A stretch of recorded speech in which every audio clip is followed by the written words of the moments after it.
Flight MH370 took off like any other.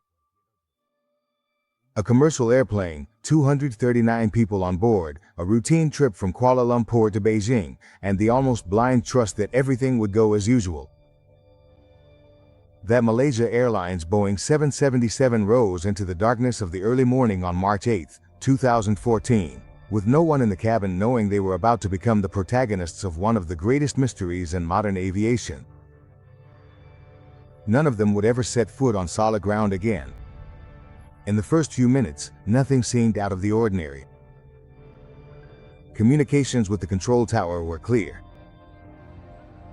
The weather conditions were stable. The flight had taken off at 12:41 at night, local time, and after reaching cruising altitude, it was calmly flying over the South China Sea. But at 1:19 in the morning, something happened. From the cockpit of MH370, a voice said, "Good night, Malaysian 370. Those were the last known words transmitted from the plane. 1 minute later, the transponder, the system that allows the aircraft to be identified on radar, was switched off. The plane disappeared from civilian radar. It simply ceased to exist. The alarm still hadn't gone off. At that point, the plane was already in airspace where it was supposed to be handed over to Vietnamese air traffic control. But no one in Vietnam received any communication. Minutes passed, then hours, and little by little a chilling truth began to become evident. The plane had disappeared. Malaysian authorities launched an emergency search. They checked the last known point, a spot in the sea, halfway between Malaysia and Vietnam. Planes and ships were sent out. Not a single sign was found, not a fuel stain, not a floating piece. Nothing. MH370 had vanished as if it had never existed. The families, meanwhile, were beginning to live a formless nightmare. At the doors of Beijing Airport, faces were slowly turning into desperation.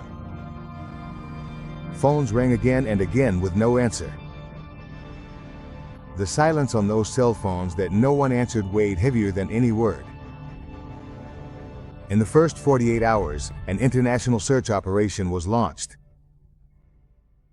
34 planes, 40 ships, and teams from 12 different countries took part. The initial search focused on the South China Sea. But the results were just as frustrating, absolutely nothing. Then, a disturbing twist emerged. Malaysian military radar detected that the plane, instead of continuing its northeast course, had made a sharp turn to the west, crossing the Malay Peninsula again. It was as if the pilot had decided to turn back, but not toward a nearby airport, just into nowhere. MH370 flew over the Strait of Malacca, changed altitude several times, and then disappeared from radar for good. From that point on, all physical trace was lost. The only thing left were signals. Satellites from the British company Inmarsat picked up something, a series of automatic pings the plane sent out every hour, as if it were trying to say, "I'm still here." Thanks to these pings, a possible alternative route was established. The plane is believed to have flown for another 7 hours heading south, deep into the Indian Ocean. A chilling fact, those automatic pings didn't require any human intervention, which meant the plane was powered on, operational, and that someone or something was keeping it in the air that whole time. But who? And above all, why? The authorities had no answers, and neither did the public. All that existed were theories, some as cold as logic, others as wild as desperation. One of the first hypotheses pointed to Captain Zahari Ahmad Shah, a pilot with over 18,000 flight hours, known for being experienced, calm, and meticulous. Some media outlets leaked that he had personal problems, that he was suffering from deep sadness, and that maybe, just maybe, he had decided to turn the plane into his own aerial tomb. But there was no evidence. No suicide notes, no prior messages, no suspicious behavior in the cockpit. Neither in him nor in the first officer, Farik Abdul Hamid, a young pilot of 27 who was making his first flight without an instructor. Another theory suggested that the plane had been hijacked. But who could do that for so long without being detected by any civil or military radar, flying for more than 6 hours through one of the most closely monitored airspaces on the planet? Nothing added up. The Malaysian, Australian, and Chinese investigators clung to the only crumbs the mystery left them, the arcs of the ping signals, which formed a kind of curve in the ocean, outlining a gigantic possible corridor where the plane might have crashed. The entire operation was redirected to the southern Indian Ocean, off the western coast of Australia. A remote, wild area, with ocean depths exceeding 4,000 meters. Searching for something there was like trying to find a needle in a desert of water. Yet, the world did not stop. The news went around the globe. It became a media obsession. TV networks broadcast it nonstop.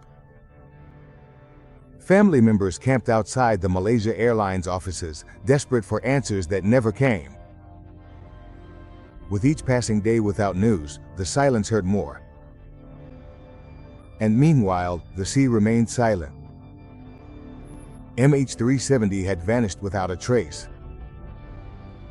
And for the first time, humanity had to face a reality it thought impossible in the 21st century. A commercial airplane, with all its technology, could disappear and no one knew how or why.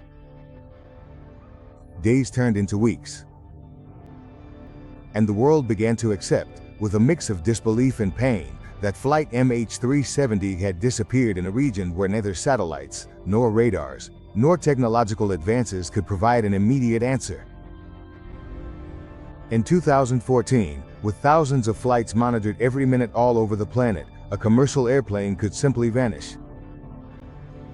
It was an idea as terrifying as it was unacceptable. The search in the Indian Ocean began in earnest. Australian ships led the operation in an area of 60,000 square kilometers. Sonars, submarines, planes with infrared sensors. Everything was deployed in a race against time and against the vastness of the sea. But for months, absolutely nothing turned up. Not a black box, not a wing, not a piece of fuselage. The ocean offered a sepulchral silence, as deep as the anguish of the families. And it was then, when the world seemed about to forget the case, that the mystery offered its first whisper. August 2015, Reunion Island, Indian Ocean. An object stranded on the shore. It had a curved shape, was covered in marine incrustations, and clearly belonged to an aircraft. Experts quickly confirmed it. It was a flaperon from the right wing of a Boeing 777. And only one of those planes was missing at that time. It was the first physical evidence of MH370 since its disappearance. But with it came no answers, only more questions. How had it ended up there? What current had carried it more than 4,000 kilometers? What did this discovery really mean? In the following months, small fragments appeared on other shores: Madagascar, Mozambique, Tanzania. Some pieces were from the cabin interior, others from the fuselage. But nothing conclusive was ever found. No black box, no bodies, nothing that would allow the reconstruction of the flight's final seconds. Meanwhile, cracks began to appear in the official account. The Malaysian investigators were accused of a lack of transparency. Some documents were leaked with contradictory information. Reports that didn't match, timelines that didn't add up, versions that kept changing. And at the center of it all, a silent suspicion: was someone hiding something? Captain Zahari was back in the spotlight. It was revealed that he had a flight simulator at home and that, weeks before the disappearance, he had practiced routes similar to those the plane supposedly followed according to satellite pings. One simulated flight even ended at a remote point in the ocean. Was that evidence of premeditation? Supporters of the pilot insisted that it was common for captains to practice unconventional routes out of pure technical interest. Others, more critical, saw it as a red flag. But nothing was conclusive. And while the case filled up with hypotheses, conspiracy theories grew out of control. Some spoke of a deliberate technological blackout, a covert military operation, or even a cyber attack that had taken remote control of the plane. Others pointed to a catastrophic failure in the electrical system, or a slow depressurization that left the entire crew unconscious while the plane continued on autopilot until it ran out of fuel. But in every theory, there was always a painful lack of evidence. The tragedy of MH370 became a mirror reflecting humanity's deepest fears: helplessness in the face of the unknown, the fragility of technology, and the anguish of having no answers. In 2016, the Australian government officially ended the active search. An area of 120,000 square kilometers had been scoured with no clear results. The operation had cost more than $150 million. And yet, no definitive explanation could be offered. The final report was almost a declaration of surrender. We cannot determine with certainty the location of the aircraft or the exact circumstances of its disappearance. A silence as devastating as the news on the first day. But not everyone was willing to give up. Private companies, independent researchers, and oceanographers began their own searches. Among them was the American firm Ocean Infinity, which in 2018 launched a new expedition with unmanned underwater vehicles, cutting-edge technology, and the promise to only charge if they found something. They were not successful either. The ocean gave nothing back. With each new attempt, the mystery of MH370 grew denser, more impenetrable, more symbolic. It was no longer just a case of an aircraft disappearance. It was an open wound in the heart of modern aviation. And even more, it was an emotional scar for hundreds of families. In Malaysia, China, Australia, and other parts of the world, the relatives of the victims kept waiting. Some continued to travel every year to the symbolic site of the disappearance. Others formed associations to demand that the search be resumed. They all shared the same need: to close the story, to know the truth. But the truth remained shrouded in water, darkness, and silence. And as theories multiplied, the world faced a disturbing possibility. Maybe we would never know what happened in the final minutes of flight MH370. Maybe that plane would remain a ghost, suspended in time and in the ocean. A brutal reminder that not everything can be controlled. That even in the age of satellites, artificial intelligence, and global surveillance, mystery can still win.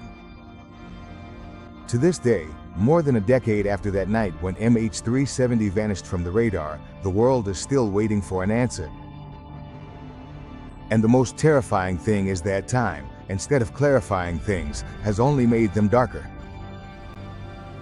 The lack of solid evidence has allowed theories to grow like wild branches.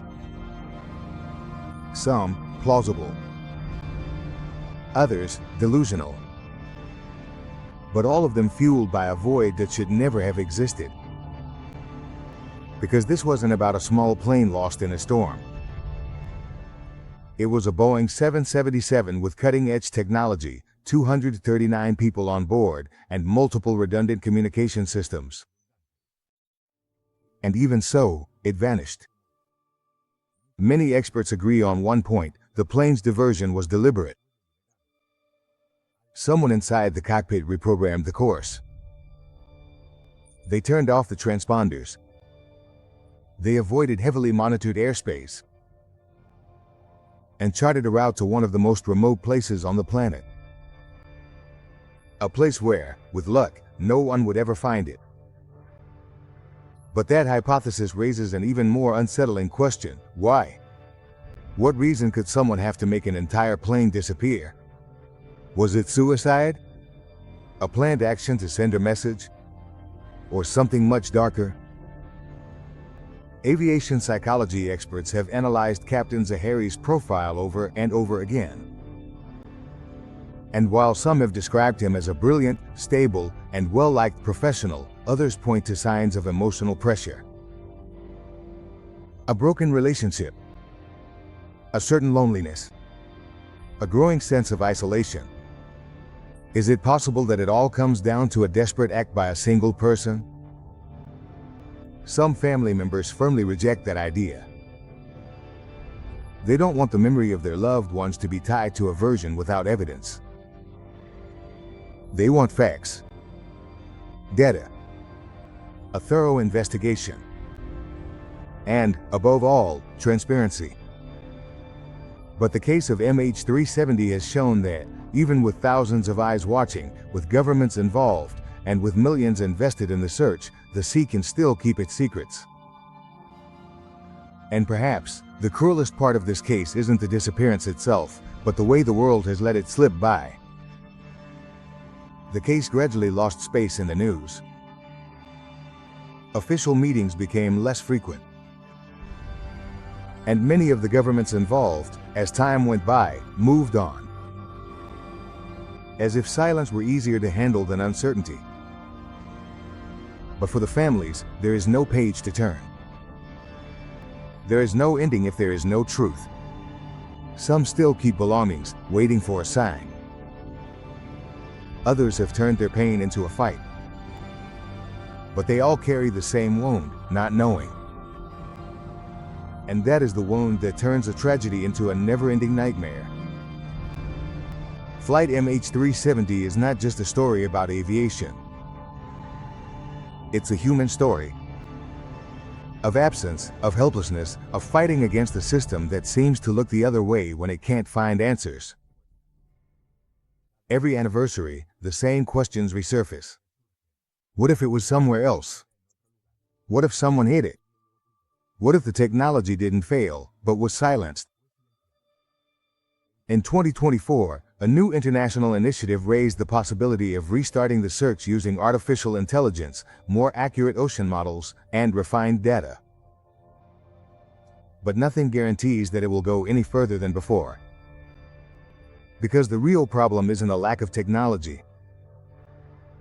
It's that, from the very beginning, the story of MH370 was written halfway, with incomplete data, with confusing versions, with dead times that no one could explain. And it's in that space between what we know and what we'll never know where the real mystery lives. There's something deeply unsettling about that. Knowing that you can get on a plane and trust your life to a system that prides itself on safety, and yet, you can still disappear without a trace. It's a crack in our idea of control, a fracture in our trust in the modern world. A warning that, no matter how much we progress, uncertainty is still there, lurking in the dark. And the case of MH370 is its most unsettling monument. Today, when someone mentions that number, MH370, they don't just think of a flight. They think of a symbol, of an unanswered question, of an absence that can't be filled. It's the echo of 239 voices still waiting to be heard. It's the memory of a plane that flew into nothingness and, in some way, is still flying. Because until the whole truth is known, MH370 has not landed.